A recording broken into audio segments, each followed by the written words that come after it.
Well, that's the news. And thanks for stopping by. The Herd Lie News. Whoa. Holy cow. All right, they're showing me a tweet of huge breaking news that the Nuggets have fired head coach Michael Malone. Denver's on a 4-game losing streak right now. What is happening in the NBA? So, last week the Grizzlies fired their coach out of the blue, and now Michael Malone, who won a title with the Nuggets just a couple years ago, he's fired? Holy cow. All right, so breaking news. We're going to have to tear up the show. I'm going to have to do some hard work during the commercial break to find out what the hell happened. My goodness, Michael Malone fired as coach of the Nuggets. Ladies and gentlemen, the playoffs start in like 10 days in the NBA. What is happening? Now, I was scurrying during the break to get some information. It's so weird because I think yesterday I alluded to Denver being a bit of a mess, and this morning I saw that Jamal Murray's hurt. And the way Michael Malone is talking lately, he's just talking kind of wild. But that has historically been his MO. He's a Queens guy, grew up in the Northeast. He's a tough talker. He's a little combative.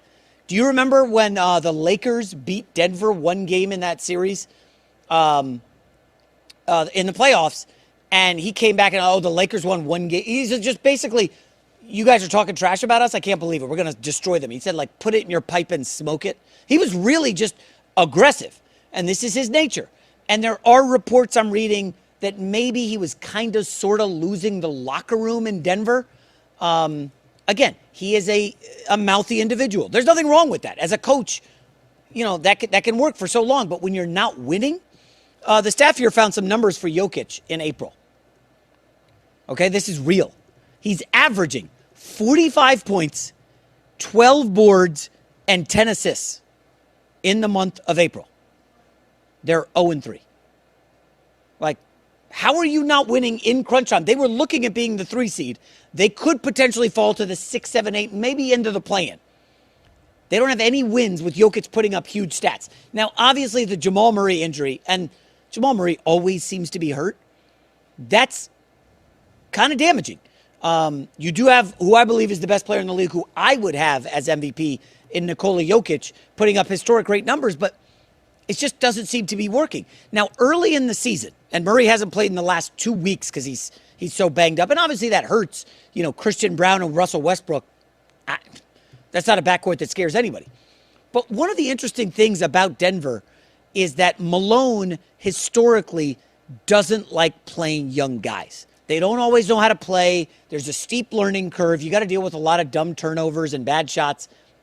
He likes to lean on veterans. So the GM of the Nuggets gave this big fat contract to Zeke Naji, who was one of these combine warriors, one of these workout dudes who's like measurements through the roof, checks all the boxes.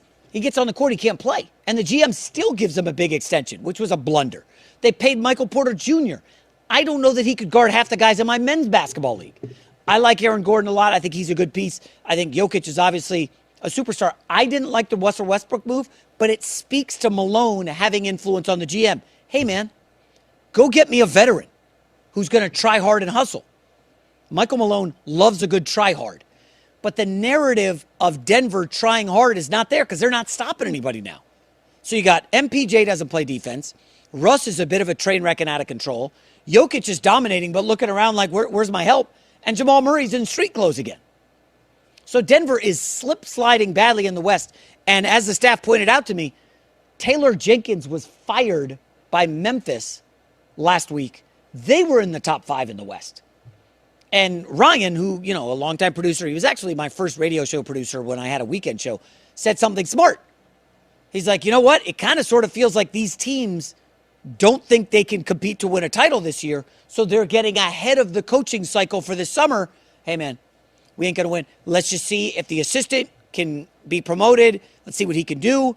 If we could change some of the voices in the locker room, and let's think about the summer. So Memphis fires their coach 2 weeks before the playoffs. Denver fires their coach a week before the playoffs. The problem is Malone just won a title. He's the winningest coach in franchise history. He's been there for 10 years, and you fire him a week before the playoffs? Now, the staff is sending me some good stuff here. According to Ramona Shelburne, the situation in Denver is been tense and pressurized since the beginning of the year. Malone and Booth had big ideas and strong wills. Both are now gone. Again, this was a weird mix in the locker room. Apparently, Booth and Malone didn't really like each other and get along. They did not talk, and they spoke behind each other's backs. That's toxic.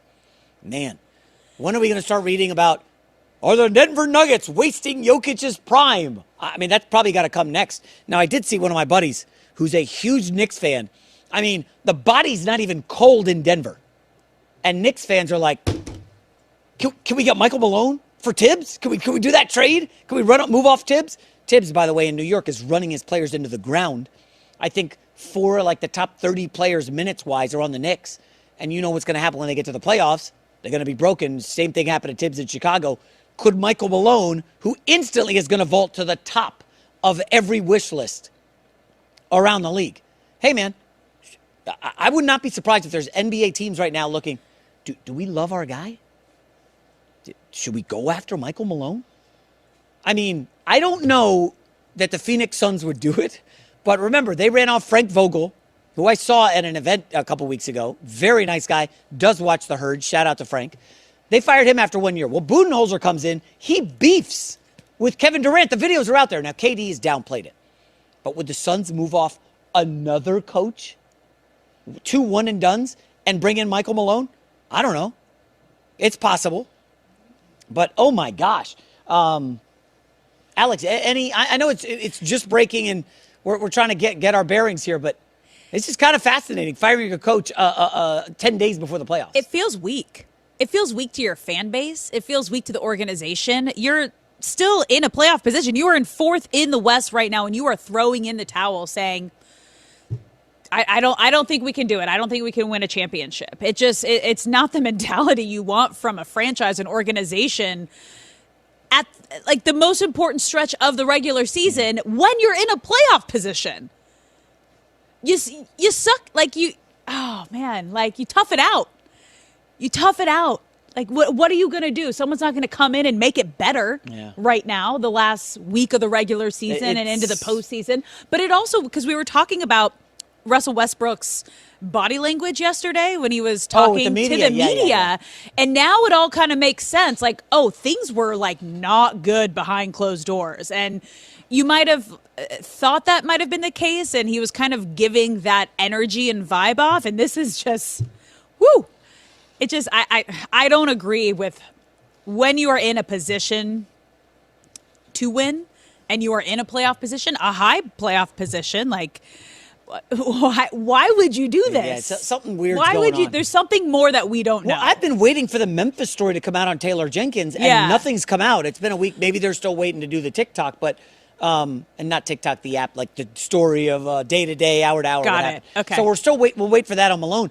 But here's another interesting note. So the owner of the Denver Nuggets is Stan Kroenke, and he also owns the Rams. Mm-hmm. What do the Rams have? A really unified front with McVay and Snead. They're like a tandem. They go everywhere together. They seem to get along great. They have a shared unified vision. It doesn't appear, and I don't know 100% if there is a shared unified vision between Booth and Malone, but it sounds like Booth wanted to mix in some young guys. And Malone was like, no thanks, I want veterans. Remember, he was reluctant to play Christian Brown at all. And I watched a video clip during the commercial about Brown meeting the media, and he looks young, okay? He's playing with Jokic, Westbrook, Aaron Gordon. These guys have been around, a lot of playoffs. And Brown looks still kind of wide-eyed and kind of shook and rattled. And I don't know if your coach and the GM are not on the same page. It ain't going to work. Listen, if Alex and I are not getting along or we totally disagree, this is going to look awkward. And I think the audience is going to tell. Yeah, but again, then let the GM go right now. Yeah. Fire the GM, but keep your head coach. Yeah, Malone has won so much. It wasn't 2023. He won an NBA championship. He is your winningest coach in franchise history. He's been with the team for 10 years. His story coming from the Kings where he got run off. Yeah. Where, again, he is a combative guy. And listen, you can only battle with management long enough. When you're winning, right? Hey, I'm going to say what I want. I'm going to do what I want. We're on top. I don't give a, now you're suddenly losing, sliding in the standings, and all of a sudden maybe the locker room then it's easy to move off of them, and you just make it a package deal. Let's get both of them the hell out of here. But not right now. Right now, doesn't you're in fourth place. You still have like a winning record. There was video of Malone talking about Jamal Murray and talking about his team, and I think there was a loss a Monday to the Pacers. That was what it was on Monday, and he came out and is basically like, yeah, nobody watches their minutes on film. Nobody watches film. He's like taking shots at his players, like, I'm trying to teach these guys to watch film. They don't want to watch film. Hey, listen, it's tough to teach an old dog new tricks. I'm sure it's difficult to tell veteran Russell Westbrook, who's been in the league for like 15 years, hey, man, let's watch some film together. Hey, I'm a MVP. I'm a triple-double machine. I'm going to the Hall of Fame. I'm good on the film. Carmelo Anthony ran into some of this at the end of his career when he's bouncing around. It's tough to teach old dogs new tricks, and it's like, I don't know. I'm not ready to side with Michael Malone yet. Obviously, more information is going to come out. This literally just broke 8 minutes ago. But the Denver Nuggets have fired their head coach who won a championship, must have been like 22 months ago? 2023. Yeah, 2023. It was like within the last 2 years. Yeah. Unbelievable.